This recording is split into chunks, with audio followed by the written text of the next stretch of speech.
Selamat siang saudara. Saya berjumpa dengan Anda di kabar siang ini. Saudaraku,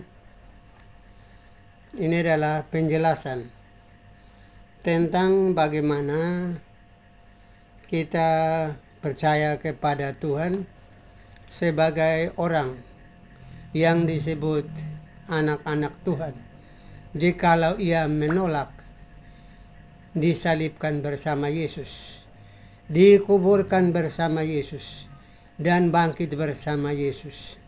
Dapatkah ia mengatakan bahwa dia adalah anak-anak Allah? Anda tolong buktikan kepada saya dalil mana yang mengatakan demikian. Saya bacakan di pertama Yohanes pasal yang ke-1 ayat yang ke-9. Jika kamu mengaku dosa, jika kita mengaku dosa kita, maka ia adalah setia dan adil sehingga ia akan mengampuni segala dosa kita dan menyucikan kita dari segala kejahatan.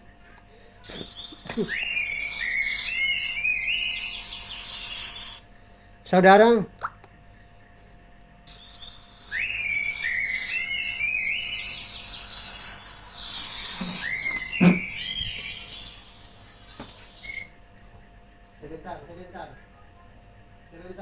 sebentar dulu saya telepon balik.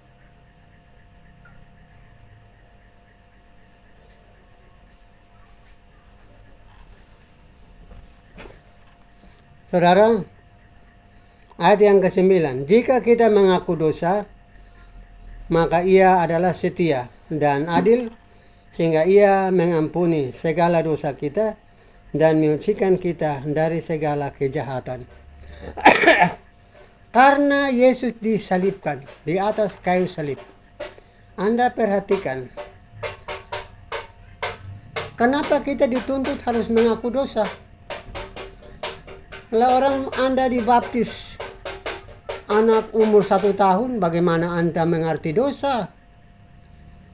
Halo, yang gereja-gereja yang masuk penjara, keluar penjara, rumah sakit, keluar rumah sakit, di terminal kereta, stasiun, di lapangan-lapangan terbuka, yang Anda mengatakan bahwa pendeta besar, yang Anda khotbah ke sana kemari, Anda sedang menolak firman Tuhan. Jikalau Anda tidak mengaku dosa, maka ia adalah adil dan setia. Bagaimana ia mengampuni dosa Anda sedangkan Anda tidak mengaku dosa ini? Matius pasal 3 ayat yang 11. Kata Yohanes Pembaptis kepada orang-orang yang mau dibaptis, "Aku membaptis kamu dengan air sebagai tanda pertobatan. Tetapi ia yang datang kemudian daripadaku, aku tidak layak untuk melepaskan kasutnya. Ia lebih berkuasa untuk membaptis kamu dengan roh dan api." Kata Yohanes Pembaptis, murid-murid itu hanya bisa membaptis dengan air sebagai tanda pertobatan, tapi yang membaptis Anda dan saya dengan roh dan api itu hanya Yesus. Nah, Anda menolak baptisan.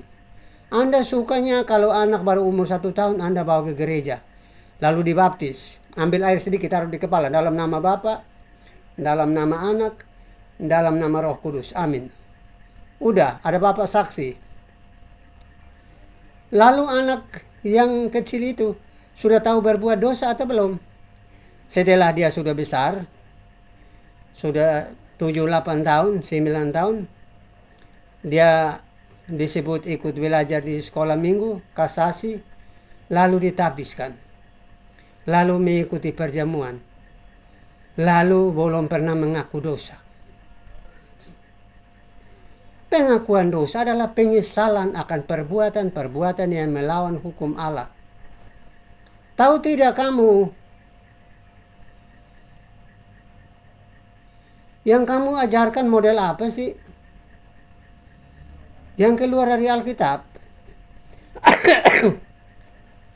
Maaf, saya lagi batuk. Karena hujan.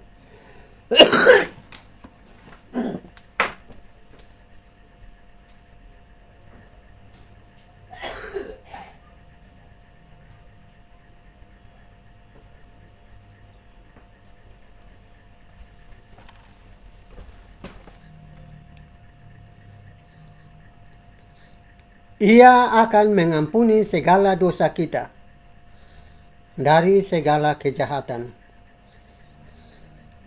Jika kita berkata bahwa kita tidak berbuat dosa, maka kita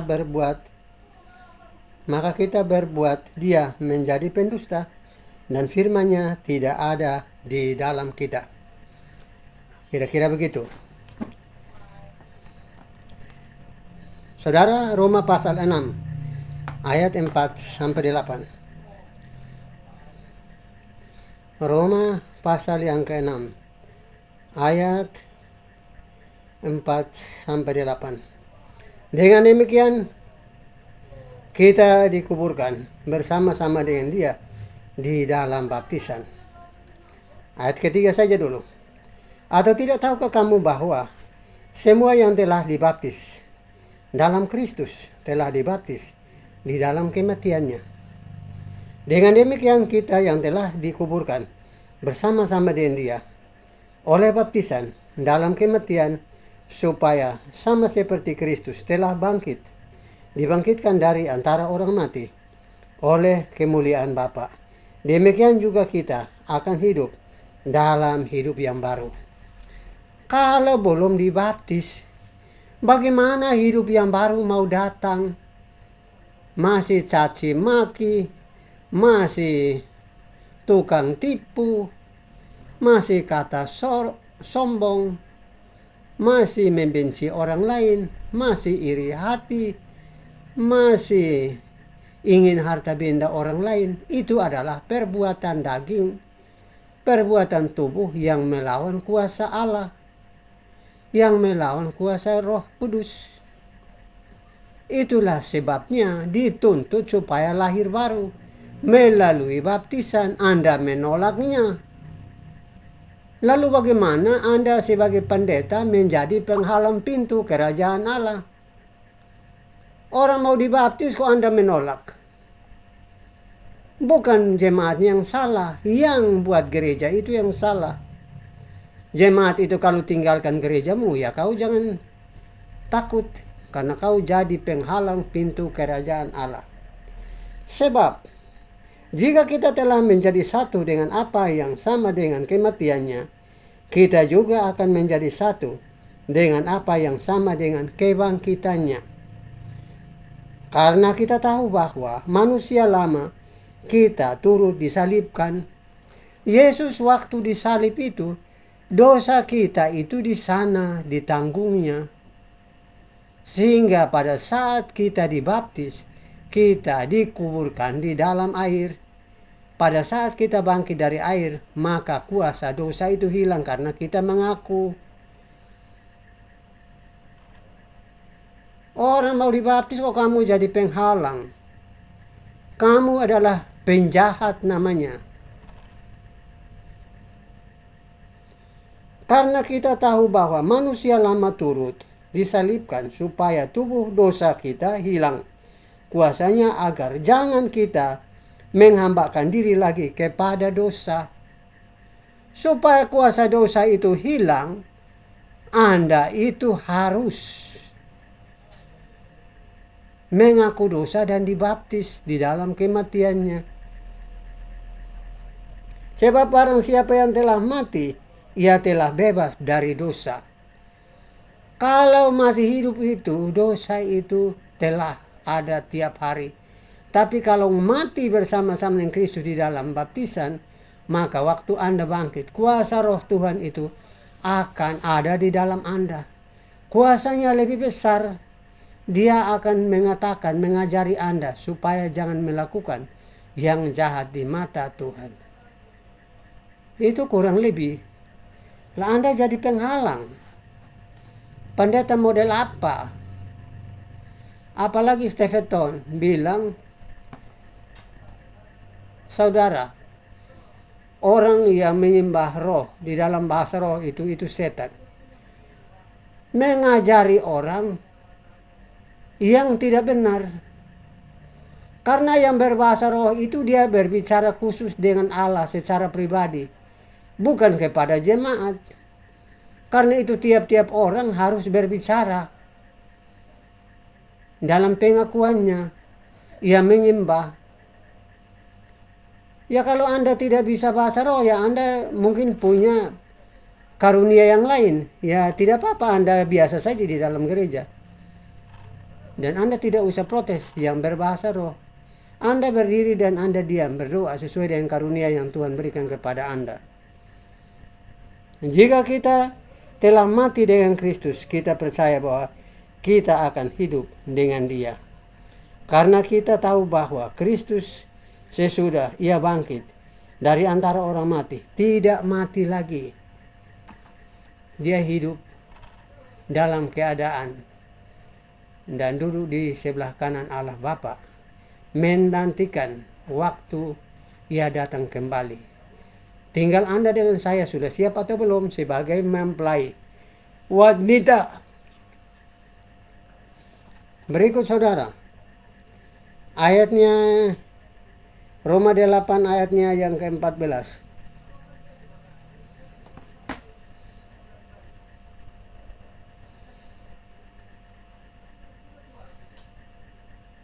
Semua orang yang dipimpin oleh roh Allah adalah anak-anak Allah.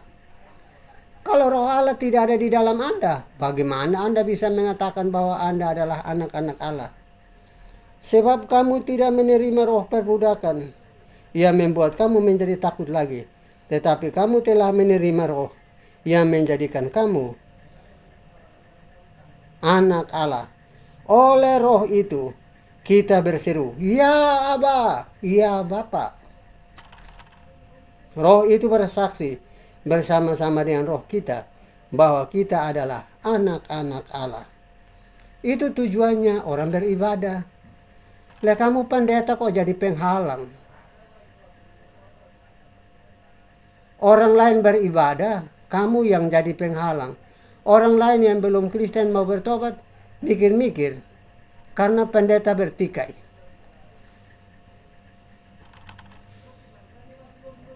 Karena apa? Anda bukan melayani Tuhan, melayani golongan gereja Anda. Saudara, saya naik atas.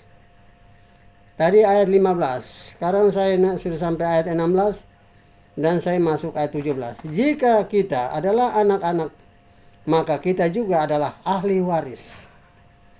Karena Anda adalah anak, Anda mendapat bagian di dalam apa yang Dia janjikan, yaitu kerajaan Allah. Ya, supaya mencapai tujuan kerajaan Allah, Anda harus menjadi anak-anak Allah. Nah, mengapa kita harus buang ini penghalangnya dulu? Selama penghalang itu belum dibuang, penghalang itu akan jadi biang kerok sehingga menutupi jalan menuju kepada yang disebut kerajaan Allah. Saudara, Yesus itu bukan dari dunia ini. Yesus itu dari sorga. Melalui nubuatan-nubuatan itu, Ia telah ada. Yesaya pasal 9 ayatnya yang ke-6.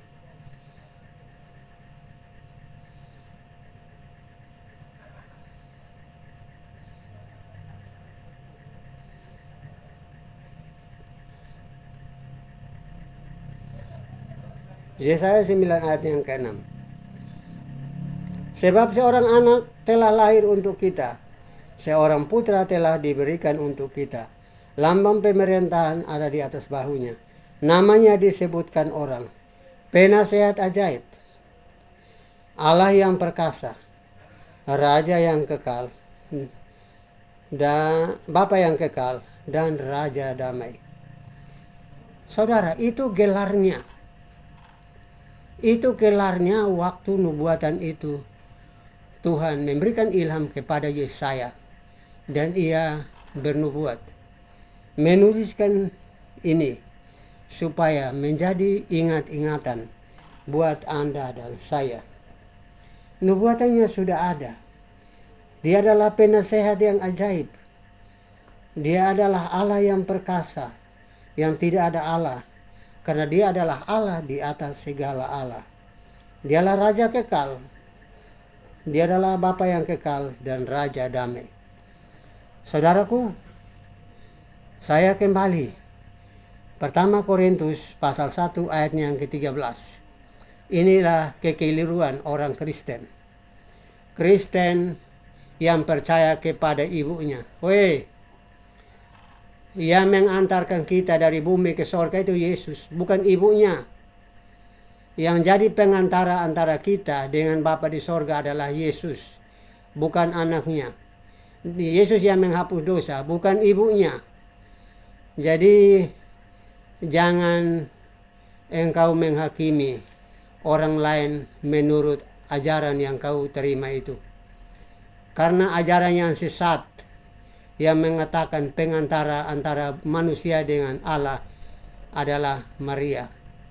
Pengantara antara Allah dan manusia adalah Yesus Kristus, anaknya. Maria adalah ibunya. Anda baca di Lukas pasal 1 ayat 38. Maria berkata kepada malaikat itu, jadilah menurut perkataanmu itu. Aku ini adalah hamba Tuhan. Malaikat itu pergi meninggalkan dia. Anda baca Alkitab, jangan tuaknya saja yang Anda minum lalu Anda lupakan Tuhan.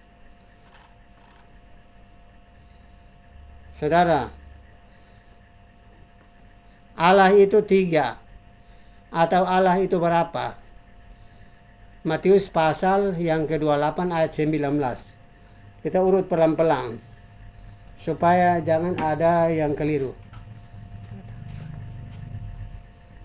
Matius 28 ayatnya yang ke-19.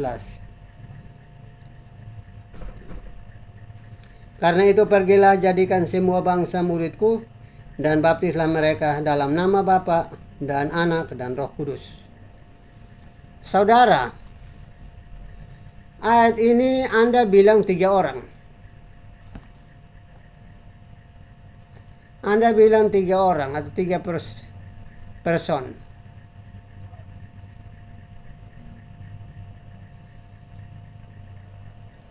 Tulisnya di mana saudara kalau 3 orang? Di mana tertulis? Kenapa di sorga itu hanya Yesus yang duduk di sebelah kanan Bapa? Nah terus Roh Kudusnya punya kursinya di mana? Yesus selama ini tidak kelihatan. Kalau Roh Kudus itu Yohanes 14 ayat 16. Ini saya sudah lewatin yang tadi ya. Yohanes 14 ayat 16. Kita urut. Aku akan meminta kepada Bapa dan Ia akan memberikan kepadamu seorang penolong yang lain, supaya Ia menyertai kamu selama-lamanya. Ayat 17 yaitu Roh kebenaran. Jadi kalau Roh kebenaran ini Tuhan sudah janji Dia datang menyertai kita sampai hari ini 2026 tahun. Kurang 33 tahun. Ya saudara, tahun itu tidak berubah. Karena Yesus Kristus tetap sama, baik kemarin maupun hari ini dan sampai selama-lamanya. Yesus itu tetap sama.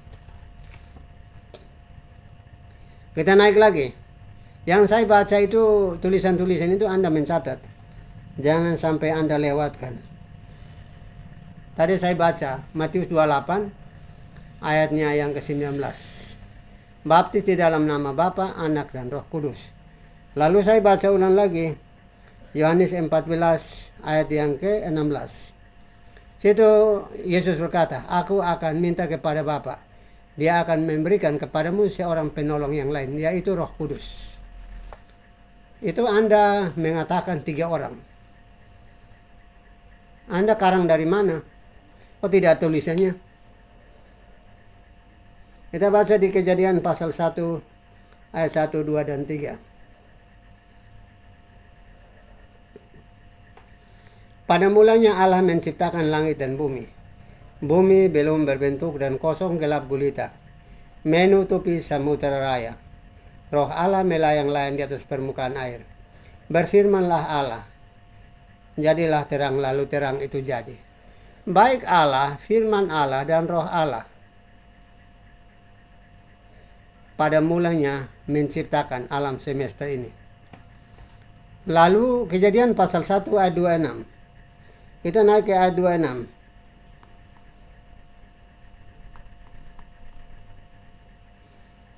Berfirmanlah Allah, baiklah kita. Di sini ada kata kita.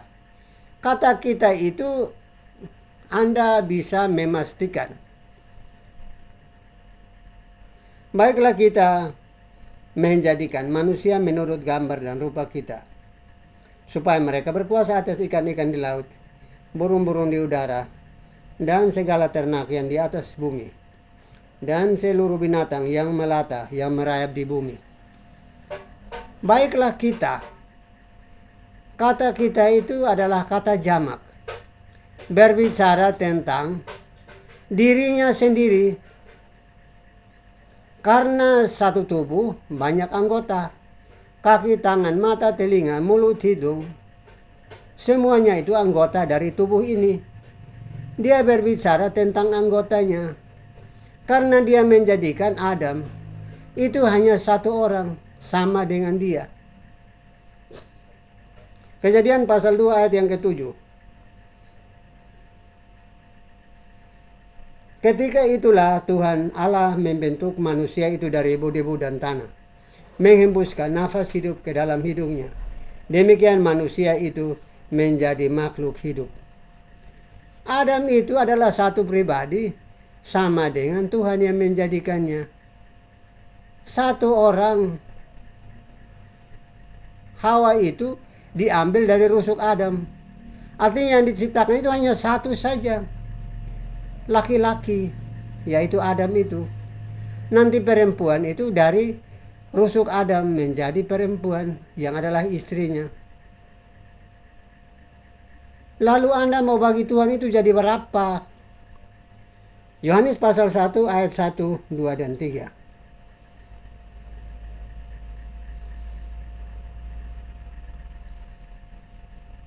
Pada mulanya adalah firman. Allah itu memiliki firman. Pada mulanya adalah firman. Firman itu bersama-sama dengan Allah. Dan firman itu adalah Allah. Allah itu kan punya mulut. Allah itu punya pikiran. Allah itu punya perkataan. Allah itu punya napas. Punya telinga. Seluruh keberadaan manusia adalah itu sama dengan Allah itu. Di mana buktinya? Ia baru nyata tahun 1 Masehi. Kita lanjut ke ayat 14 dulu, supaya nanti kita jangan kembali lagi. Ayat 14. Firman itu telah menjadi manusia. Firman yang keluar dari mulut Allah itu adalah perkataan. Firman yang adalah logosnya Allah, hikmat Allah, pengetahuan Allah, yang keluar menjadi Yesus. Sedangkan yang keluar dari mulut Yesus adalah firman. Jadi firman itu hanya satu, yaitu yang Allah punya itu. Dia keluar dari mulut itu adalah firman. Logosnya adalah firman. Yang tertulis adalah firman. Baik di hati maupun di kertas, itu adalah firman. Kita datang ke Kolose pasal 1 ayatnya yang ke-15. Itu firman baru bisa nyata satu orang, bukan banyak orang. Kolose pasal 1 ayat 15. Keutamaan Kristus. Ia adalah gambar Allah yang tidak kelihatan, yang sulung, yang lebih utama dari segala yang diciptakan. Ia baru bisa menyatakan dirinya pada tahun 0. Allah yang tidak kelihatan itu baru kelihatan pada tahun 0 itu.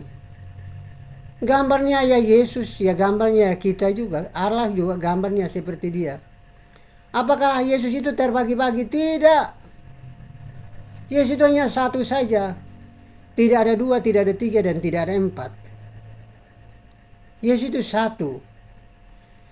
Saya tinggalkan Kolose pasal 1 ayat 15. Wujud Allah adalah Yesus. Yesus adalah Allah. Wujud Allah adalah Yesus dan Yesus adalah wujud Allah. Jadi Yesus itu satu. Sebelum dia menjadi manusia, dia adalah firman Allah. Yang bertemu dengan Musa di dalam nyala api, yaitu yang disebut lihat paku dan lihat tangan. Yang dipaku di kayu salib siapa? Ya Yesus. Artinya Yesus yang bertemu dengan Musa di dalam nyala api, yang mengatakan, "Aku adalah aku." Musa bertanya, "Siapakah namamu?" Namaku dalam bahasa Indonesia adalah aku. Keluaran pasal 3 ayat 14. Suara yang berkata dengan Musa di dalam nyala api di atas gunung itu, namanya adalah aku adalah aku. Dia bilang, "Aku adalah Allah nenek moyangmu, Allah Abraham, Allah Ishak dan Allah Yakub. Bertemu dengan engkau. Aku mengutus engkau kepada bangsa Israel, memberitahukan mereka keluar dari tanah Mesir, pergi 3 hari perjalanan untuk beribadah kepada Tuhan." Dan Musa berusaha berkali-kali sehingga 10 tulah itu, baru tulah yang ke-10, Firaun membebaskan mereka dengan anak domba Paskah disembelih pada malam hari. Jadi gambar Allah yang kelihatan adalah Yesus. Artinya hanya satu. Apakah Yesus terbagi-bagi? Tidak. Pertama Korintus pasal 1 ayatnya yang ke-13.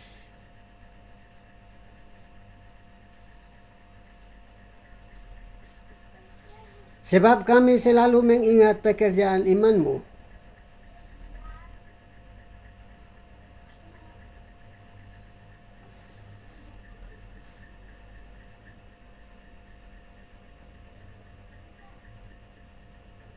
Pertama Korintus pasal 1 ayat yang ke-13.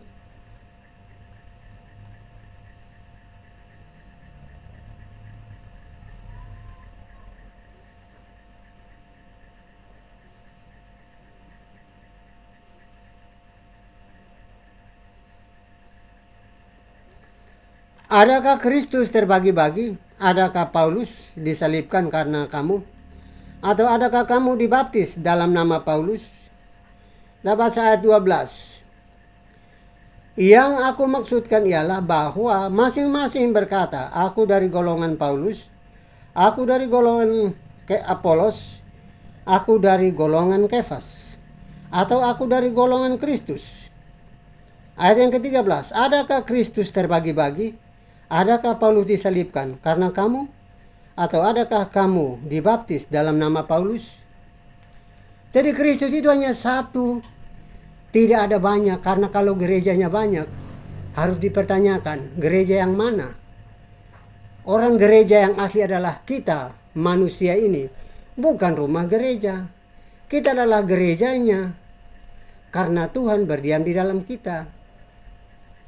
Kalau tempat ibadah itu persekutuan, tempat berkumpul. Ya saudara, ini yang saya bacakan.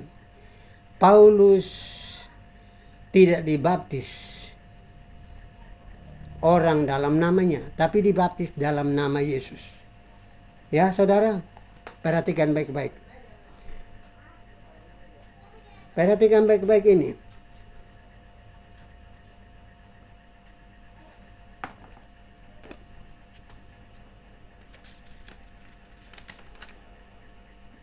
Yesaya 63 ayat 16.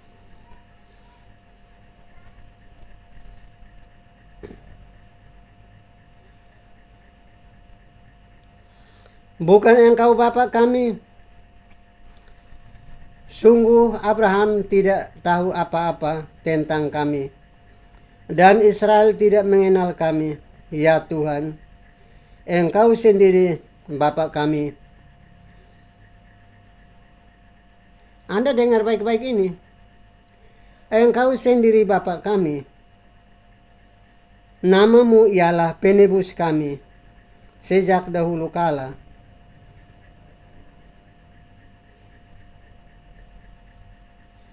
Saudara, yang menebus kita siapa? Yang dikorbankan itu Yesus. Itulah Bapa kita. Lalu Anda cari Bapa yang mana lagi?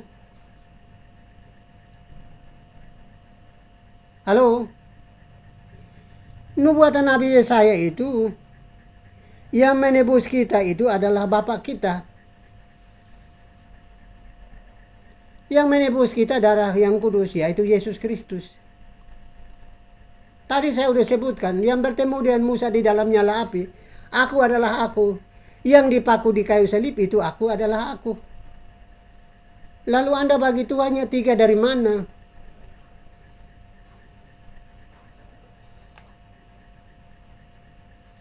Ayatnya yang ke-9, saudara.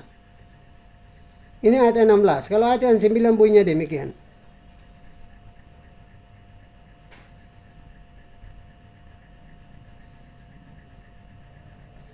Dalam segala kesesakan, mereka bukanlah seorang duta atau utusan, melainkan Ia sendiri yang menyelamatkan mereka.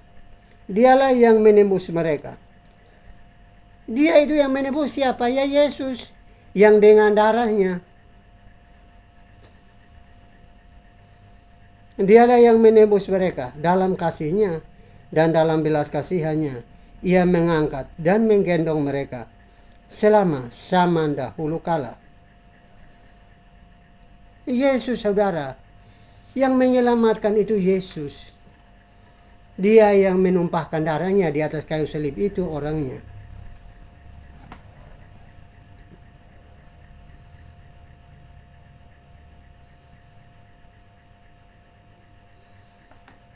Kalau ayatnya yang ke-8, demikian bunyinya. Bukan Ia berfirman, sungguh mereka umatku, anak-anak yang tidak berlaku curang, maka Ia menjadi juru selamat mereka.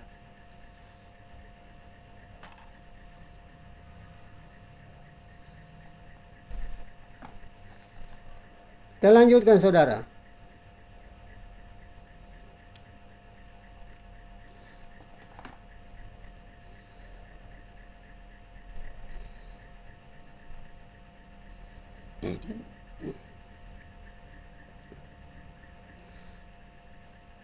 Pada saat Yesus berubah rupa, waktu Ia di atas gunung. Sebentar, Yesus dimuliakan di atas gunung. 6 hari kemudian, Yesus membawa Petrus, Yakobus, dan Yohanes, saudaranya, dan bersama-sama dengan mereka naik ke sebuah gunung yang tinggi. Di situ mereka sendiri saja. Lalu Yesus berubah rupa di depan mata mereka. Wajahnya bercahaya seperti matahari. Pakaiannya menjadi putih bersinar seperti terang. Maka nampaklah kepadanya Elia dan Musa sedang berbicara dengan dia. Saudara, Yesus waktu berubah rupa, itu yang disebut yang di sorga itu hadir di situ. Yang tadi di dalam nyala api Musa mendengarkan suara, sekarang Petrus, Yohanes melihat dia ada di situ. Wajahnya berkilau. Ada Musa dan ada Elia sedang berbicara dengan dia.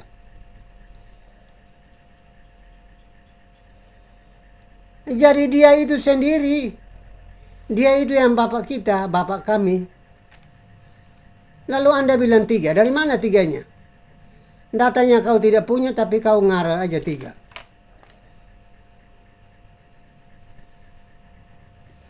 Lalu Ia memberikan makan 5.000 orang. Laki-laki yang besar.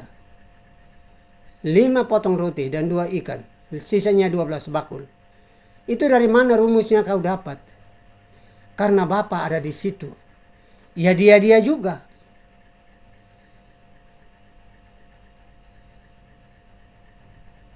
Dia menghadap ke langit dan berdoa. Dan dia mecah-mecahkan roti dan memberikannya. 5.000 orang makan, sisanya 12 bakul.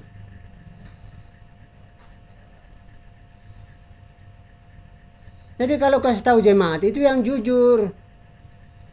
Jangan kepentingan gereja. Akhirnya kau jadi palang pintu, orang sedang mau masuk surga, kau jadi palang menutup pintu. Gimana? Ayat yang ketiga, maka nampaklah kepada mereka Musa dan Elias sedang berbicara dengan dia. Kata Petrus kepada Yesus, Tuhan, betapa bahagianya kami berada di tempat ini. Jika engkau mau, biarlah ku dirikan di sini 3 kemah. 1 untuk engkau, 1 untuk Musa, dan 1 untuk Elia. Tiba-tiba sedang ia berkata-kata, turunlah awan. Terang menaungi mereka. Dari dalam awan itu terdengar suara berkata, inilah anak yang kukasihi, kepadanya aku berkenan, dengarkanlah ia. Ia datang dalam berbagai cara. Ayat yang kelima ini, ia datang dalam awan.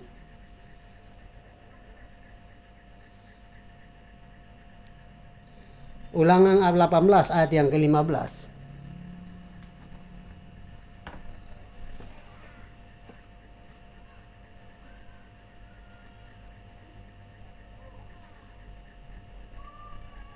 Ulangan 18 ayat yang ke-15. Mazmur 2 ayat 7.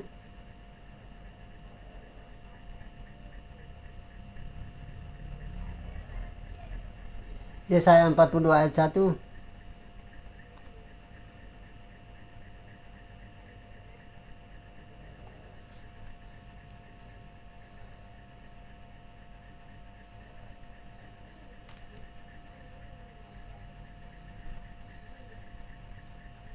Ya saudara, itu yang saya bacakan kepada Anda. Jadi kalau sama jemaat itu kasih tahu yang benar. Jangan Anda kasih tahu suka tipu-tipu. Kata Bapak gereja, kata Bapak inilah, kata Bapak itu. Ilham Roh Kudus yang berbicara demi nama Allah. Itu yang dicatat. Dan kalau mereka menyusun Alkitab sama dengan demikian, maka itu bukan karena kekuatan mereka, tapi karena kekuatan Roh Kudus. Jadi Anda jangan suka tambah-tambah yang tidak ada tulisannya. Mendengar itu tersungkurlah murid-muridnya, dan mereka sangat ketakutan. Lalu Yesus datang kepada mereka dan menyentuh mereka sambil berkata, berdirilah, jangan takut. Itulah saudara yang saya bacakan kepadamu tentang firman ini.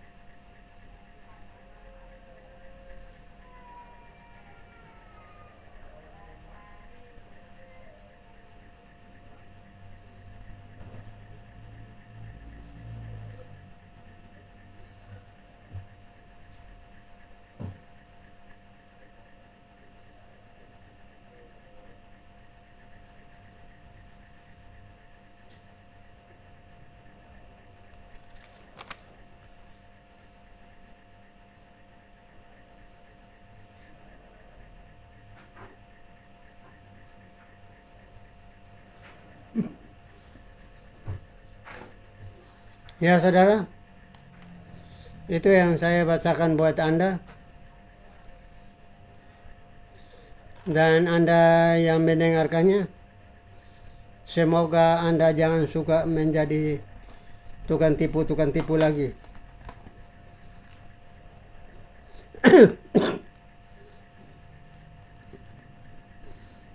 Lukas 1 ayat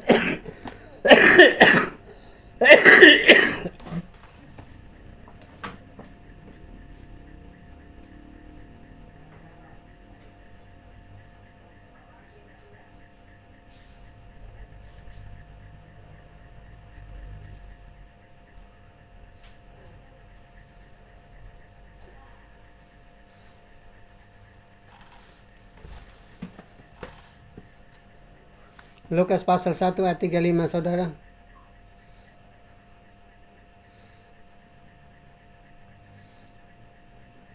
Jawab malaikat itu kepadanya, Roh Kudus akan turun atasmu, dan kuasa Allah yang Maha Tinggi akan menaungi engkau. Sebab itu anak yang akan kau lahirkan akan disebut Kudus, anak Allah.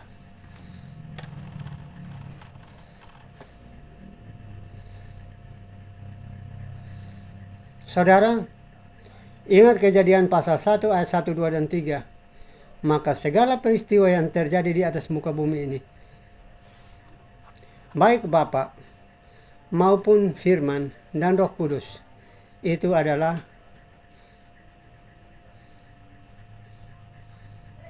satu. Ulangan pasal 6 ayat yang keempat. Dengarlah hai orang Israel, Tuhan Allah kita, Tuhan itu Esa. Ya saudara, saya kasih contoh. Yesus tadi dilahirkan manusia sama gambar dengan kita. Artinya yang menciptakan langit dan bumi, yang wujudnya adalah Yesus. Karena dia adalah mempelai pria, kita adalah wanita. Karena yang di sorga itu adalah maskulin, dan bumi ini adalah feminim. Karena tanah, debu diambilnya menjadi bagian untuk feminim, yaitu Adam. Yang oleh keturunan Adam, ia memilih Maria sebagai wadah untuk masuk ke dalam rahimnya dan menjadi manusia, supaya nanti ia menjadi mempelai laki-laki, kita adalah perempuan. Pada waktu kedatangannya yang kedua kali, kita adalah orang-orang yang siap, yang jadi pengantin wanita untuk mempelai laki-laki dalam perjamuan akhir zaman, yang mendapatkan langit yang baru dan bumi yang baru. Dalam kemuliaannya, Anda dan saya hidup untuk selama-lamanya. Artinya hidup yang kekal, yang tidak ada kematian. Ya, saya udah dua kali udah ini, dan sudah 43 menit saudara. 43 menit, saya bikin 1 jam. Masih ada lagi. Kalau ayatnya yang 31, Lukas pasal 1 ayat 31, kita kembali ke atas. Sesungguhnya engkau akan mengandung dan melahirkan seorang anak laki-laki. Hendaklah engkau menamai dia Yesus. Saudara, orang yang datang bertemu dengan Maria berkata kepada Maria, anak yang akan kau lahirkan itu kau akan sebut namanya Yesus. Yesus itu bahasa Indonesia. Kalau bahasa Ibrani, Yeshua HaMashiach atau apa namanya, itu saya gunakan bahasa Indonesia sebagai bahasa yang pengantar antara Anda dan saya mengenal Sang Firman yang adalah Tuhan itu. Ya saudara, jikalau Anda mendengar firman Tuhan, maka itu adalah pribadi Yesus. Jangan sampai Anda tawar-menawar dan memilih dunia ini daripada memilih Yesus. Ayatnya yang ke 1 dari Matius pasal 1 ayat 21, ia akan melahirkan anak laki-laki dan engkau akan menamakan dia Yesus, karena dialah yang akan menyelamatkan umatnya dari dosa mereka. Ya saudara, tidak ada perkara yang tidak dapat diselesaikan. Semua perkara dibawa ke dalam tangan Tuhan. Sakit, penyakit, atau apapun namanya, dia sanggup. Saya berbicara hari ini, saya juga bersaksi kepada Anda. Karena makan dan minum bisa juga membuat kita jadi terhalang. Saya makan kue. Saya lupa tanggalnya tapi hari Senin yang lalu di Surabaya. Kue itu di dekat terminal penumpang kapal laut. Saya beli kue itu ada 5 biji. Duanya singkong, satunya ubi jalar, satunya pisang, dan satunya apa lagi, saya lupa. Nah itu saya makan yang singkongnya, akhirnya karena minyaknya terlampau banyak, minyaknya melengket di tenggorokan saya, akhirnya berubah menjadi dahak dan menyumpat pernapasan, dan saya sulit untuk bernapas. Nah itu kesaksian saya. Anda melalui siaran ini, Anda memuji dan menyembah Tuhan, melalui firman Anda menyampaikan, tapi hati-hati menjaga makan dan minum, supaya makanan jangan menghambat pertumbuhan rohani Anda, karena sakit itu nanti tidak bisa bernapas. Bagaimana mau bicara, mau makan, mau minum, mau jalan. Kesehatan itu juga penting sebagai bagian dari tubuh ini. Itulah saudaraku, masih ada 14 menit lagi.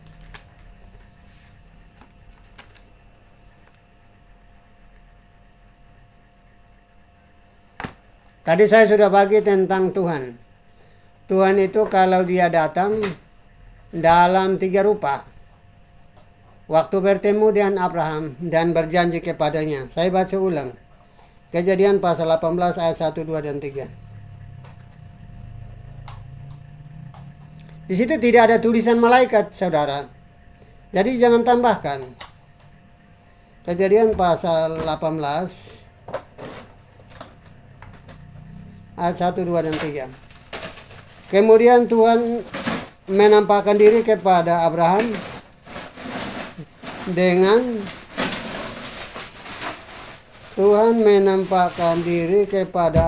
dekat pohon terbanting di Mamre, sedang ia duduk di pintu kemahnya. Waktu hari panas terik, ketika ia mengangkat mukanya, ia melihat 3 orang.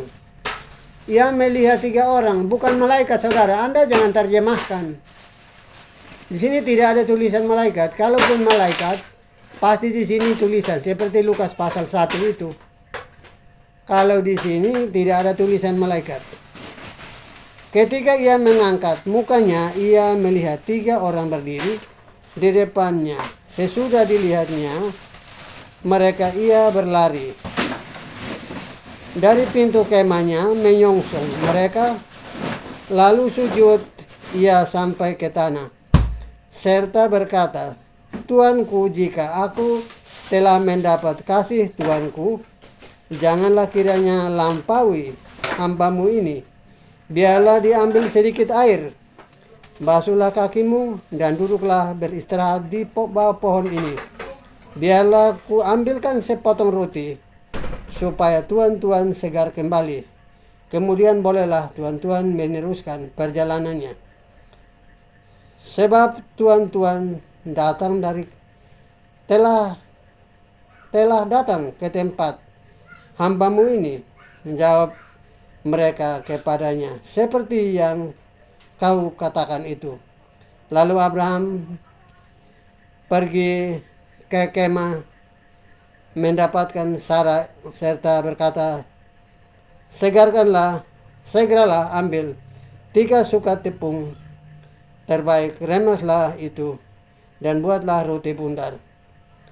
Lalu ia berlari kepada lembu sapinya, ia mengambil seekor anak lembu yang empuk, baik dagingnya, dan memberikannya kepada seorang bujangnya. Lalu orang itu segera mengolah, kemudian mengambil dadi dan susunya serta anak lembu yang telah diolah itu, lalu dihidangkan di depan orang-orang itu. Ia sedang berdiri di dekat mereka di bawah pohon itu, sedang mereka makan. Lalu kata mereka kepadanya, di manakah Sarah istrimu? Jawab, di sana, di dalam kemah. Dan firman-Nya, sesungguhnya aku akan kembali tahun depan, mendapatkan engkau pada waktu itulah Sarah istrimu akan mempunyai seorang anak laki-laki. Dan Sarah mendengarkan pada pintu kemahnya di belakangnya. Adapun Abraham dan Sarah tua lanjut umur, dan Sarah telah mati haid. Jadi tertawalah Sarah dalam hatinya. Katanya, aku berakhirkah setelah aku sudah layu, sedang tuanku sudah tua. Saudara, ini adalah bacaan firman Tuhan yang datang bertemu dengan Abraham 3 orang.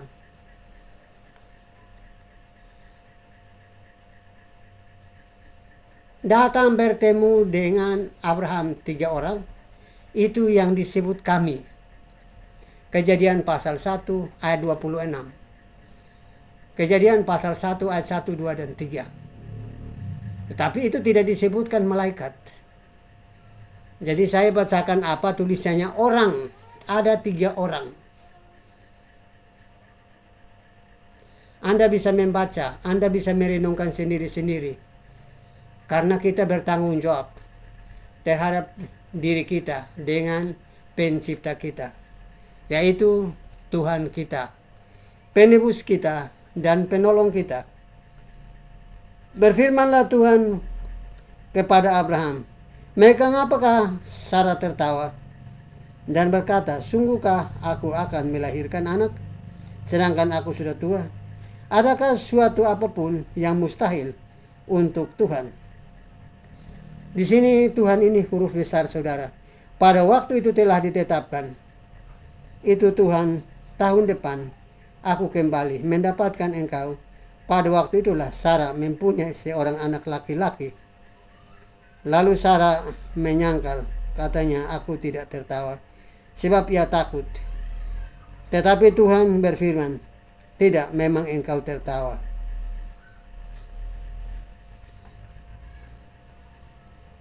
Saudara, itulah sebabnya. Jikalau engkau mendapatkan kasih karunia Tuhan, bersyukurlah kepada Tuhan tanpa harus kompromi. Jikalau engkau mendapatkan kasih karunia dari Tuhan, engkau jangan tawar-menawar. Angkat tangan, pujilah Tuhan, terima kasih atas perbuatanmu yang ajaib terhadap hambamu ini. Kalau sakit penyakit hari ini keluar dari tubuh ini, pergi ke dasar lautan api yang bernyala-nyala, di sana tempatnya. Kita percaya dan kita amin, Tuhan akan melakukan itu semuanya. Sakit apapun dalam tubuh ini, Tuhan akan cabut semuanya. Haleluya, amin. Saudara, dengan iman kita berkata kepada Tuhan. Dengan iman kita mohon pertolongan Tuhan, karena Dia adalah penolong kita, Dia adalah penebus kita, Dia yang sanggup mengampuni dosa kita, pikiran kita, perkataan kita, dan perbuatan kita. Dari sekarang sampai selama-lamanya, Ia tetap Tuhan, satu, yaitu di dalam nama Yesus, Allah kita yang hidup. Dia yang menjadikan langit, bumi, laut, dan segala isinya, untuk kita sebagai umatnya berkuasa, menguasai baik di langit maupun di bumi. Itu adalah keajaiban-keajaiban Tuhan. Di dalam nama Yesus kita berdoa. Haleluya, amin.